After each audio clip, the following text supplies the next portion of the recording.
ሰራዊቱ ለትልቅ ግዳጅ ይዘጋጅ። ጀነራል አበባው ታደሰ። ሁለት ነገር መጠንቀቅ አለብን።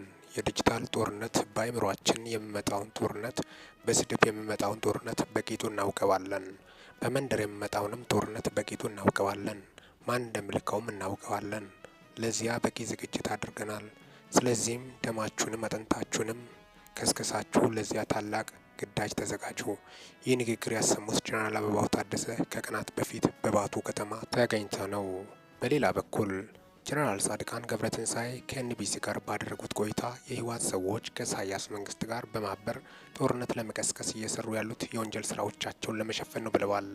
በቀድሞ ጦርነት የተፈጸሙ የወንጀል ስራዎችንና ወደ ጦርነት የተገባበት ውሳኔ ራሱ ተጠያቂነት መኖር አለበት ብለዋል። በጦርነቱ እጅግ በጣም ብዙ የጠፉ፣ የተሰረቁ፣ የተዘረፉ ንብረቶች፣ ወርቅ፣ መሬት፣ ገንዘብ አሉ። በዚህ የወንጀል ተግባር ውስጥ በግልጽ የሚታወቁ ትላልቅ አመራሮች አሉበት። እነዚህ አካላት የወንጀል ስራዎቻቸውና የፖለቲካ ስልጣን ፍላጎታቸው አንድ ላይ የሚቀላቀሉት ይህን ለመከላከል ወይም ከሰሯቸው የወንጀል ስራዎች ነጻ ለመሆን የሚያስችላቸው አንዱ መንገድ ጦርነት መፍጠር እንደሆነ ያምናሉ።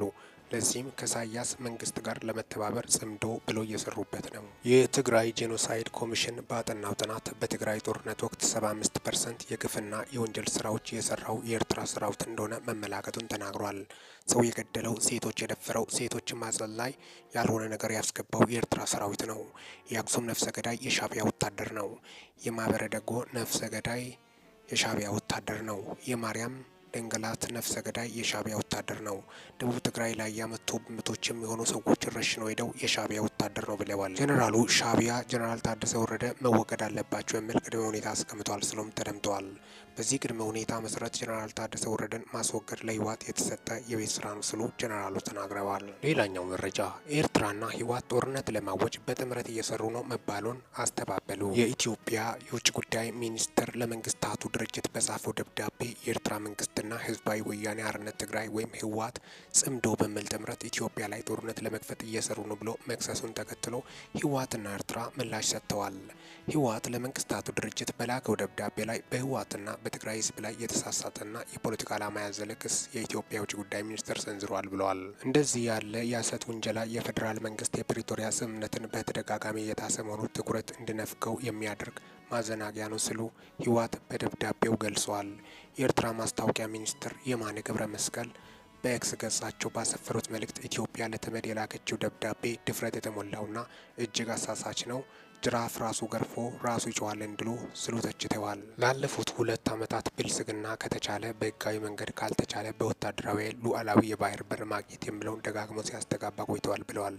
ግዛት ማስፋፋትን ዕላማ ያደረገው ይህ ፕሮፓጋንዳ ዘመቻ በግድ የለሽና ተንኳሽ ዛቻም የታጀበ ነው ሲሉም አክለዋል። የውጭ ጉዳይ ሚኒስቴር መስከረም 22 ቀን 2018 ዓ.ም በጻፈው ደብዳቤ ኤርትራና ህወሓት በቅርቡ የፋኖ ታጣቂዎች የሰሜን ወሎ ዋና ከተማ የሆነችውን ወልዲያን ለመቆጣጠር ባደረጉት ሙከራ ውስጥ ተሳትፈዋል ስል ወንጅለዋቸዋል። በምላሹ በህወሓት ለተመድ የተላከው ደብዳቤ የኢትዮጵያ መንግስት ሐሰተኛ ክሶችን ህወሓት ላይ በማቅረብ የዓለም አቀፉን ማህበረሰብ ትኩረት ለማስለወጥ እየሞከረ ነው ይላል። በውጭ ጉዳይ ሚኒስትሩ ጌዲዮን ጢሞቴዎስ ለተመድ ዋና ጸሐፊ አንቶኒዮ ጉተሬስ የተጻፈው ደብዳቤ በኤርትራ መንግስትና በህወሓት አክራሪ አንጃ መካከል ያለው ጥምረት ባለፉት ጥቂት ወራት ግልጽ እየሆነ መጥቷል ብሏል።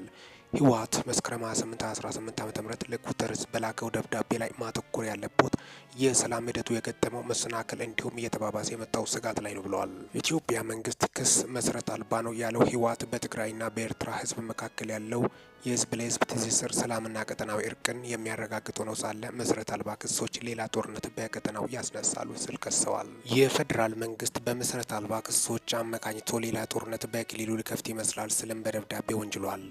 የኤርትራ ማስታወቂያ ሚኒስትር የማነ ገብረ መስቀል በኤክስ ገጻቸው ባሰፈሩት መልእክት የኢትዮጵያ የውጭ ጉዳይ ሚኒስትር የላከው ደብዳቤ አሳሳች፣ የኢትዮጵያን እንዲሁም የዓለም ህዝብ የናቀ ነው ሲሉ አጣጥለዋል። አያይዘውም ኤርትራ ከዚህ ቀደምም እንዳስታወቀችው እንዲህ ወዳለው ነገር ተጎታ አትገባም ብለዋል።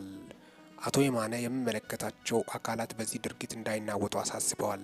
ህወሓት ደም አፋሳሹን ጦርነት ያስቆመው የፕሪቶሪያ ስምምነት የጣለበትን ግዴታዎች አክብሮ ቢቀጥልም የፌዴራል መንግስቱ በስምምነቱ ማግስት ከተወጣቸው ኃላፊነቶች በዘለለ ተፈናቃዮችን በማስመለስና ተጠያቂነትን በማስፈን ረገድ ግዴታዎቹን አለመወጣቱን ገልጿል።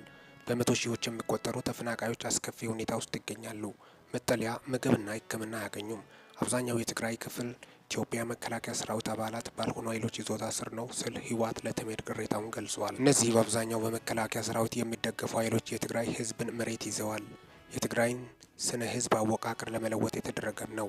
የፌዴራል መንግስቱ ተቋማት በይፋ ምዕራብ ትግራይ የአማራ ክልል አካል ነው የሚል ድርጊትን በመግፋት የፕሪቶሪያ ስምምነትን ጥሰዋል ስልም ከሷል። የኢትዮጵያ መንግስት ለተመድ በላከው ደብዳቤ ላይ ህወሓትና ኤርትራ በገንዘብ በማደራጀትና እንደ ፋኖ ያሉ ታጣቂ ቡድኖችን የግጭት አድማሳቸውን እንዲያሰፉ በመምራት ተሳታፊ አድርጓል ስል ይከሳል።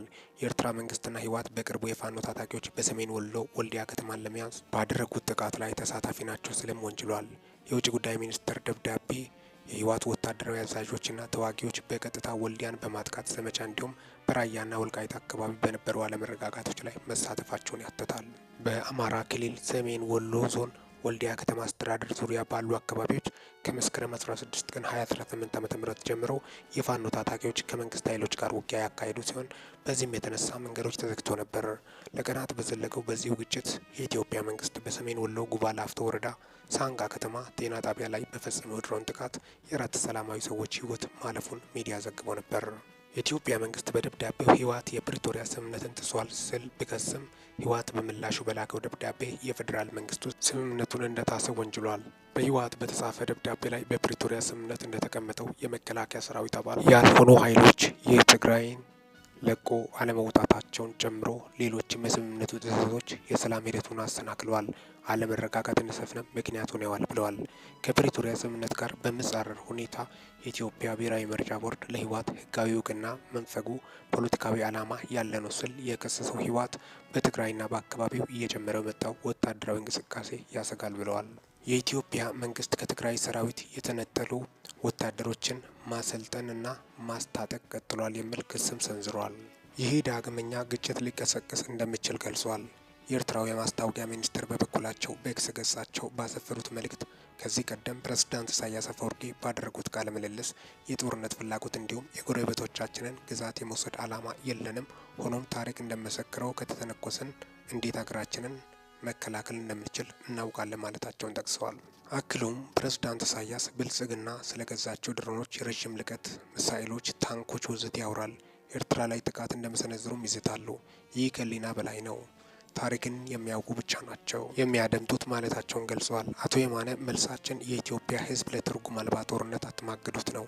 ትክክለኛ ችግራቸውን ፍቱ፣ አድቡ ስሉም የፕሬዝዳንት ኢሳያስን ንግግር አታክሰዋል። ህወሓት በበኩሉ አንቶኒዮ ጉተረስን በመጥቀስ በጻፈው ደብዳቤ ያልተተገበሩ የፕሪቶሪያ ስምምነቶችን በተመለከተ የአፍሪካ ህብረት ግምገማ እንዲያደርግ ጠይቀናል። እርሶም የፖለቲካ ውይይት ማድረግን እንዲደግፉ እንጠይቃለን ብለዋል።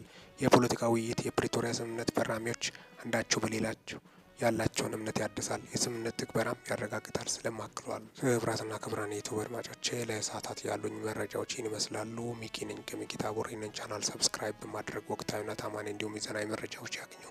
ለሰዓታት ያሉኝ መረጃዎች ይህን ይመስላሉ። በወቅታዊና አጫጭር መረጃ እስከምንገናኝ ድረስ በያላችሁበት ዓለም ክፍል ሰላም ያቆያችሁ።